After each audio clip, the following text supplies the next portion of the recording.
So I've been doing mod videos on my channel for a while now, and I have a few ideas for a name for this series. It's either going to be Monthly Mod Madness or Monthly Mod Mania. I'm not really sure which one to go with yet, so for now, welcome to Monthly Mod Madness, where we show you some of the coolest mods that complement the world's greatest games. This name was picked by Aiden Gibson, who's over on my Discord, which you should totally join, by the way. Just saying. But let me know what you guys think of this name, or if I should go with Monthly Mod Mania instead. But anyway, let's get into some mods. But before we start, I should point out, if it wasn't obvious already, I'm playing the Steam version of this game. All of these mods can be found on the Steam Workshop and can be installed very easily. All you have to do is find the mod, click subscribe to the mod, and it'll start installing. You can also click subscribe on my channel to install My Love For You. That was stupidly cheesy. Okay, let's move on now. So Party Time is a level mod that uses a minigame that can be found in Act 2 of the Arctic Cruise. In fact, the opening area looks pretty identical except for this small party hall here, and there's also a small boat here. And there's a train wreck in the ocean. I'm not sure how that happened. Also, you have this sign that pretty much explains every invisible wall that exists. When you go inside past the front desk, you'll see several dining rooms, a kitchen, a dance floor next to a bar where you'll see the conductor and his kids inside a barbed playpen. Gotta keep the world safe from the bloodthirsty demon spawns. So you can use these stairs to go upstairs, or you can use this vent where you have to talk to the captain and start the minigame where you become everyone's slave. You have to do everything from finding the conductor's kids. Wait, how did they even escape? There's barbed wire, for crying out loud.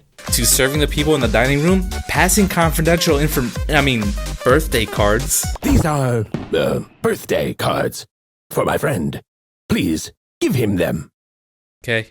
This rendition of the Act 2 minigame is super difficult, and you have to keep moving or you'll fall behind. But it's a lot of fun, even when everyone is so demanding. But if you're still aching to show off them smooth moves, why not try the Conductor's Smooth Moves? This is basically what would happen if A Hat in Time and WarioWare were to seal the deal. Ha!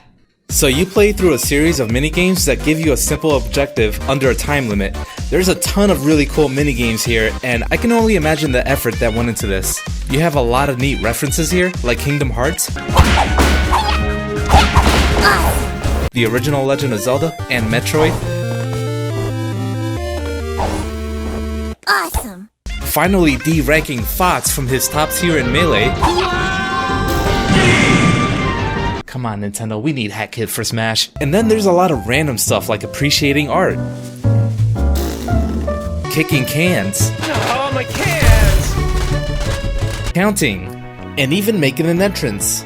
Somebody once told me the word. There's even this Snatcher fight that references Super Mario RPG.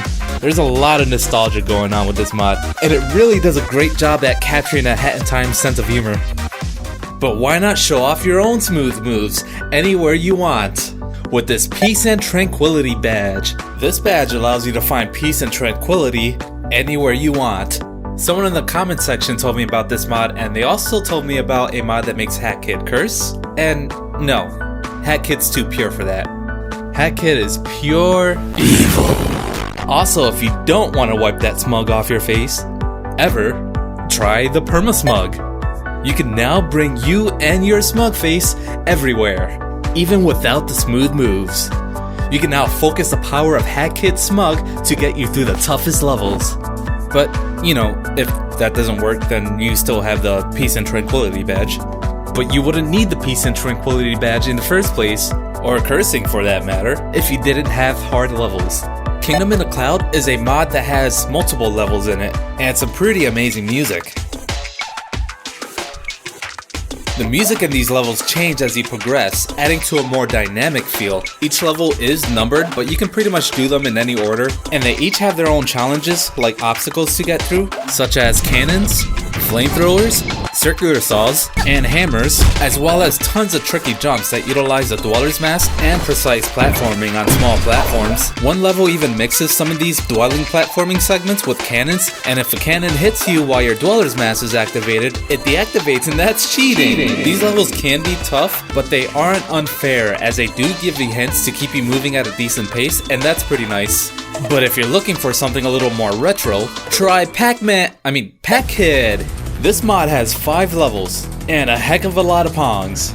Seriously, look at all those pongs. This mod uses Vanessa's as Pac-Man ghosts, which I guess is kind of fitting, but like, sometimes they talk. And they even talk over each other. Unfortunately, you can't get powered up, so like, no eating Vanessa's here. You're just forced to run away whenever they see you. And when they do see you, they beeline towards you and try to grab you. And once the grabbing animation starts, they grab you even if you get away, and that's cheating again. Cheaters! Also, check out this glitch that I ran into. So I was trying to grab this timepiece as the Vanessa grabbed me, and when I was loaded back into the map, the camera was fixed behind me instead of over the top. But I couldn't interact with anything. Not the timepiece or the Vanessas. Now that's a legendary glitch. But you know what else is legendary? Zelda costume! Yep, Pac-Kid is now cosplaying as Zelda characters. There's Zelda, the real Zelda, Medley, and Linkle. I honestly think this Wind Waker art style works great in A Hat in Time. These costumes do a great job resembling the characters that they're based off of. I especially like this Zelda costume and I use it all the time. I also think the Medley costume looks fantastic. There's also this Zelda Weapons Pack that lets you pick through a few weapons from the series, such as the Fierce Deity Sword, the Great Fairy Sword, the Twilight Princess Master Sword, and the Wind Waker Master Sword, which honestly fits perfectly in this game. Pac-Kid is now the legendary hero. You can also continue your Zelda nostalgia by trying out the Dungeon of the Eagle. This is a recreation of the original Zelda's first dungeon. You even got all the classic enemies like these Skelly Boys, Bat Boys, Saw Boys, and Dark Skelly Boy that throws books. Some of the old mechanics make a return here, like needing to clear out a room before obtaining a key. And this dungeon has some of the same secrets, like this bombable wall here. And this block that reveals the super secret entrance to the super secret room. Mr. Man replaces the old man here, and he's fully voiced too. It's dangerous to go alone. Take this. There's this water room, which now has physics.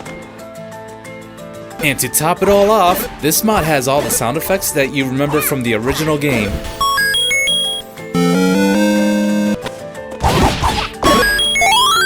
Even including this boss cry that you hear when you get close to the boss room. Speaking of which, the boss works just like the original. And there's also a second part to this mod that lets you fight the King of Darkness himself. You get to fight Ganon. This final boss fight is actually really impressive, and it even threw me for a loop a few times. I'm not gonna spoil too much here, I would say try it for yourself, but this is a really satisfying fight. But if you want an almost immortal boss fight, why not try this guy? Alright, not this guy. This guy. Yep, he's immortal. Almost. The description of this mod tells you that he has over 500 HP. And also not to use the Mega Ultra Super Magnet Badge, because this will happen. You might think losing all that free health isn't a big deal when fighting a crow, even if it's immortal. Then you realize that this crow apparently took the idea of super armor from Sakurai because it has no knockback. He just keeps coming at you when you hit him. You might find yourself on thin ice here, but if you do, well, you can become ice. I cracked myself up. You can also take him out with this Splash Badge, which allows you to destroy pretty much anything that walks in one hit. I found out about this one in the comment section of my previous video. Sorry, Mafia. No more using the power of Squeak to be invulnerable. That's cheating. Oh, hi! I can't help it. Now you see it? Wait, no. Now you don't! Oh, okay. I guess we're done with levels for a little bit. According to some of you guys in the comments section, the playable Mustache Girl mod is now working. I guess there was an issue where a DLC update broke the mod, but now that's fixed. One cool thing that I didn't know is you can actually change Mustache Girl's outfits. Mustache Girl has several different abilities that differ from Pac-Kid, such as these bombs, which you can bounce off of. She also has these dwelling bombs, or whatever you call them. And her most important ability is her spray paint ability. Yes, the ultimate form of rebellion, graffiti. You can make quite a mess here. Also, I may have ruined Snatcher's forest, and my frame rate. Mustache Girl can also dropkick, so that's a thing. That guy says Mustache Girl has a nipple for a nose and I can't unsee it. Yeah, thanks. Thanks for sharing the curse, dude. Also, if you don't want the mustache, here's a mod that removes the mustache, so you just get girl. But if you don't want the girl, here's a mod that just keeps the mustache and removes the girl. It's so silly. But maybe being someone you're not isn't the best idea. Sometimes, you just need to let CatCube be. This is Honey Hive Galaxy from Mario Galaxy 2. This map is just pretty much ported from Mario Galaxy 2, but it has a few cool timepieces in my opinion. There's even a boss in this level that I found really enjoyable. The platforming segments leading up to the boss were very well done, and the boss itself really impressed me. I actually almost died during this boss fight. Like, I did not expect it to be this hard. Then there's even more platforming involving the Dweller's Mask and these apples, which I had a lot of fun stacking. You don't really need to do this. This was just me being me. Then the game throws a final pawn collecting segment at you, and this was just the icing on the cake. You have to collect 100 pawns while missiles constantly fly in your direction. And furthermore, the enemies and objects are all rearranged for this challenge, just to keep things interesting. I will say that this segment did drop in frames. Not sure what's going on here, but expect some frame dips. But instead of dipping frames, why not dip into a whole new dimension? Through the Dimensions is a mod that plays like the collapse rifts. The idea is you get taken through the first, second, and then the third dimension, and finally into time itself. The first dimension is basically just a line that goes from point A to point B, but the 2D sections are actually pretty cool. I'd like to see more 2D platforming levels like this. It just works really well. It feels like there was some coding done here to get the 2D working just right. I just love the idea of using CatCube's dive and wall jumping abilities in 2D. The way it's implemented here feels really natural. But the rest of this mod is in 3D and it all plays just as good. The best part about this mod in my opinion is that there is a Death Wish Collapse Rift version of this level that gives you an additional challenge by having you race against the clock. Getting every pawn here and beating the timer to reach the end is really difficult, and I may or may not have thrown my controller a few times. Speaking of dimensions, if you like 8-bit, try the Pixel Weapon.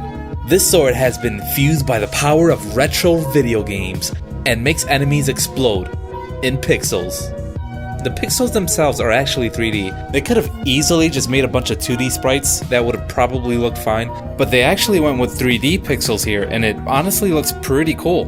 And there's also this weapon manager that puts all your weapon mods into one menu. You pretty much just click on your weapon, and it brings up a menu of all the weapon mods that you've downloaded. And if you unequip your weapon, you get CatCube's most devastating weapon.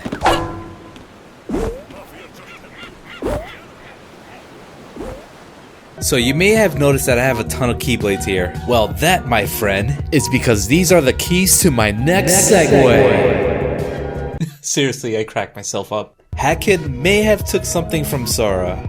Maybe. This is a mod that gives you 10 Keyblades. Honestly, there's so many Keyblades that I don't even know which one to pick.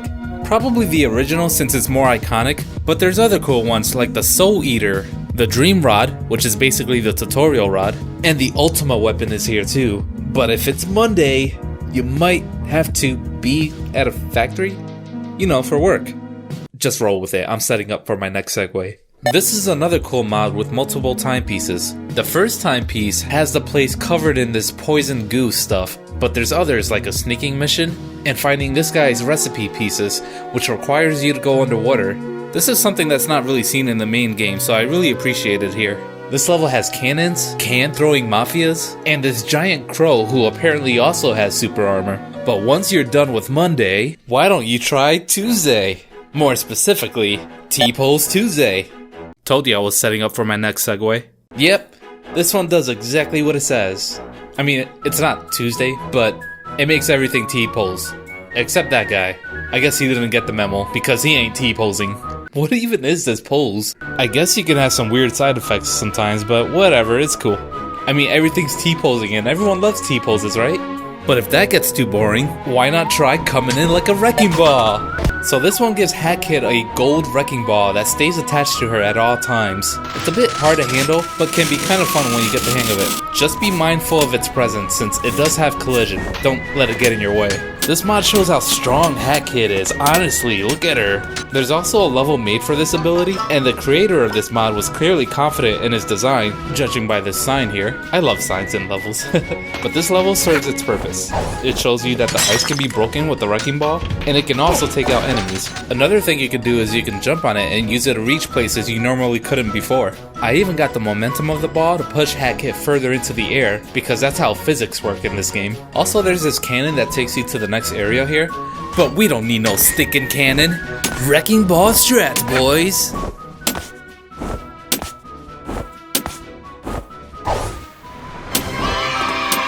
Now before we move on to the last mod, I wanted to mention a few other mods that I used in this video. The New Game Plus, which gives you all the unlockables in the game, so it allows you to start a new game with everything unlocked if you wanted to, but you can also use it just to unlock everything if you wanted to, which is cheating.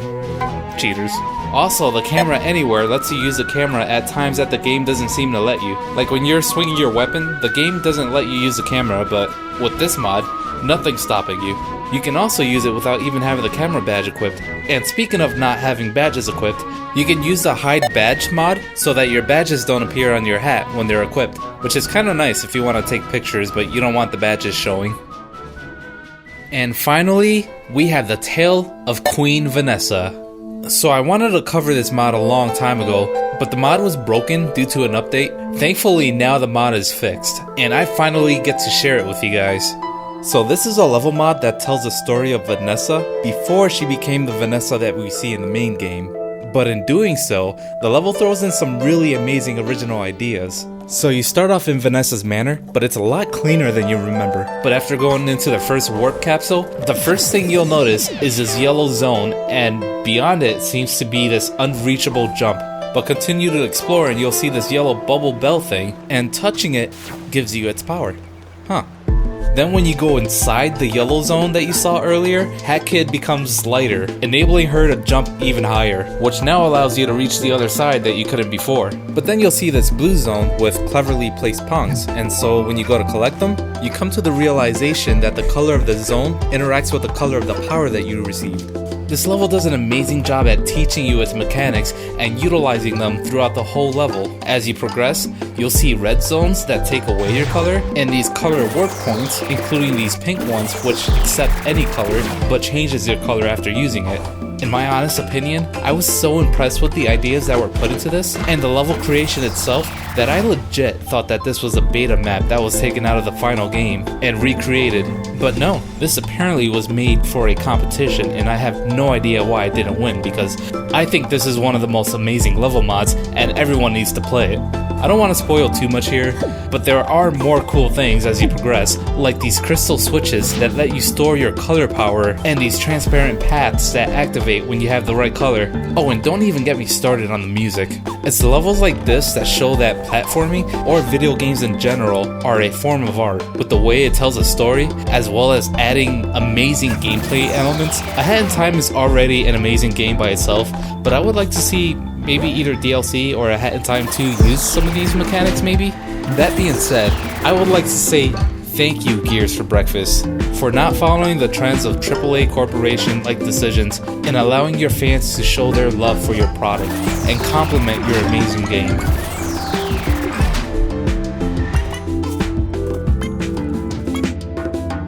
And there you have it, guys. Some pretty cool Hat in Time mods.